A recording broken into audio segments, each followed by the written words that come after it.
Salut tout le monde, aujourd'hui on plonge dans l'observabilité sur Kubernetes, un sujet qui est en pleine ébullition.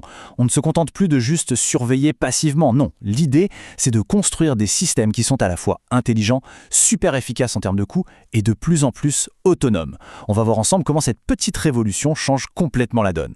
C'est la question qui empêche pas mal d'équipes de dormir la nuit. Franchement, avec ces pods qui apparaissent et disparaissent, ces microservices qui parlent dans tous les sens, Kubernetes peut très vite devenir un vrai casse-tête, une boîte noire impénétrable. Et essayer de comprendre ce qui se passe dedans, surtout quand tout part en vrille, ça relève parfois de la mission impossible. Alors voilà notre plan de match pour aujourd'hui. On va commencer par le gros défi, la complexité. Ensuite, on verra comment la standardisation nous sauve la vie. Puis, on apprendra à collecter les données plus intelligemment et surtout moins cher. Après ça, on laissera l'IA faire son travail d'analyse. Et enfin, on verra comment tout ça nous mène à une résilience autonome. Accrochez-vous, c'est parti.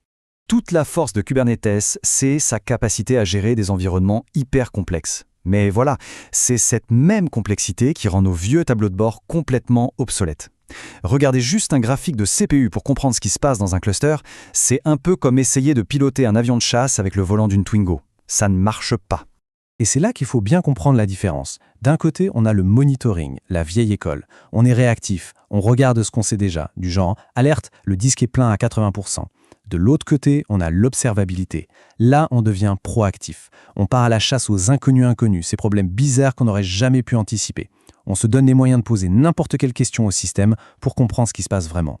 En gros, on passe de simple spectateur à véritable détective. Ok, mais pour être un bon détective, il faut les bons outils. Il faut une carte, un langage commun pour s'y retrouver. Face au torrent de données que génère Kubernetes, la standardisation, c'est notre seule bouée de sauvetage. Sans ça, on est juste noyé sous l'information. On entend souvent parler des 3 piliers classiques, les métriques, les logs et les traces, c'est la base. Mais dans le monde de Kubernetes, il y a un 4e pilier qui est tout aussi, sinon plus crucial. Ce sont les événements Kubernetes eux-mêmes. Un pod qui se fait tuer parce qu'il n'a plus de mémoire, le fameux who-am-killed, ou un déploiement qui échoue, ça, ce sont des pépites d'informations que les 3 autres piliers seuls ne peuvent pas nous donner aussi clairement. Et le standard qui permet de mettre tout ça en musique, c'est OpenTelemetry, ou OTel pour les intimes. C'est un projet de la CNCF, la même fondation qui gère Kubernetes, donc c'est du sérieux. Le concept est juste génial. On instrumente son code une seule et unique fois, et après on peut envoyer ses données de télémétrie vers n'importe quel outil du marché. Fini le temps où on était prisonnier d'un seul fournisseur. C'est la liberté tout simplement. Et attention, ce n'est pas un petit projet de niche. Une enquête de la CNCF a montré que 78% des organisations l'utilisent déjà en production. C'est énorme, c'est un véritable raz-de-marée. Le message est on ne peut plus clair. Hostel, ce n'est plus le futur, c'est le présent. Ne pas l'adopter aujourd'hui, c'est un peu comme s'entêter à utiliser une carte routière en papier à l'heure de Waze. Bon, avoir des données standardisées, c'est une super première étape. Mais comment on les collecte sans voir sa facture cloud exploser? La solution, c'est ce qu'on appelle l'observabilité frugale. L'idée, c'est de collecter mieux et surtout de collecter moins, mais plus intelligemment. Et pour ça, il y a une technologie qui change la vie. eBPF. C'est un peu magique, sincèrement.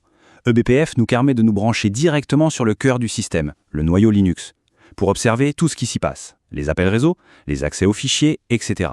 Et le plus fou, on fait ça sans toucher à une seule ligne du code de nos applications. C'est une visibilité ultra profonde, avec un impact sur les performances quasi nul. La différence, elle est juste radicale. À gauche, l'ancienne méthode. On doit bidouiller chaque application, y ajouter des agences, c'est lourd, c'est coûteux, et on n'est jamais sûr d'avoir tout couvert. À droite, l'approche eBPF. Un seul agent léger par machine, et hop, on a un microscope qui observe absolument tout de manière universelle. C'est simple, c'est complet, et ça ne demande aucune modification de code. Donc le mot d'ordre, c'est la frugalité. On arrête la collecte à l'aveugle où on stocke des téraoctets de données en espérant y trouver quelque chose. On devient stratégique. Et pour y arriver, il faut absolument maîtriser 2 concepts qui ont un impact direct sur les coûts, la cardinalité et la granularité. Le premier monstre à dompter, c'est la cardinalité. Imaginez que chaque label sur une métrique, comme l'ID d'un pod ou l'ID d'un utilisateur, crée une série temporelle unique. Si vous avez des millions d'utilisateurs, vous créez des millions de séries. Résultat, votre facture de stockage s'envole et vos dashboards mettent 3 plombes à charger. La clé, c'est de n'utiliser que des labels qui ont un sens pour regrouper et analyser les données, pas pour les individualiser à l'extrême. Le deuxième concept, c'est la granularité. En gros, c'est le niveau de détail de vos données. Est-ce qu'on collecte les métriques toutes les 5 secondes ou toutes les 5 minutes? Est-ce qu'on garde 100% des traces de toutes les requêtes? C'est un équilibre subtil. Trop de détails, ça coûte une fortune. Pas assez, et on risque de passer à côté du problème. La bonne pratique, c'est d'être adaptatif. Par exemple, on ne garde les traces complètes que pour les requêtes qui génèrent une erreur. Parfait. Maintenant, on a des données de qualité, standardisées et collectées de manière frugale. Mais le plus dur reste à faire, leur donner un sens. Un cerveau humain ne peut tout simplement pas analyser des milliards de signaux en temps réel. C'est là que l'IA, et plus précisément l'IOPS, entre en jeu. Le processus IOPS, en fait, il est assez logique. On peut le découper en 4 grandes étapes. Étape 1, on collecte les données. C'est notre couche d'observabilité. Étape 2, la couche d'intelligence analyse tout ça pour trouver des schémas, des anomalies. Étape 3, la couche de décision évalue ce qu'il faut faire. Et enfin, étape 4, la couche d'exécution passe à l'action de manière automatisée. Et là, les bénéfices sont juste incroyables. Au lieu de se battre avec des seuils d'alerte statiques qui sont toujours soit trop hauts, soit trop bas, l'IA apprend le comportement normal du système et nous alerte quand ça dévie. Mieux encore, elle peut faire des corrélations. Elle va voir qu'un pic de latence est lié à un déploiement récent et à une augmentation des erreurs de la base de données pour nous dire « Eh, la cause racine, elle est là ». L'objectif ultime, c'est même de prédire les pannes avant qu'elles ne se produisent. Allez, maintenant, on assemble toutes les pièces du puzzle.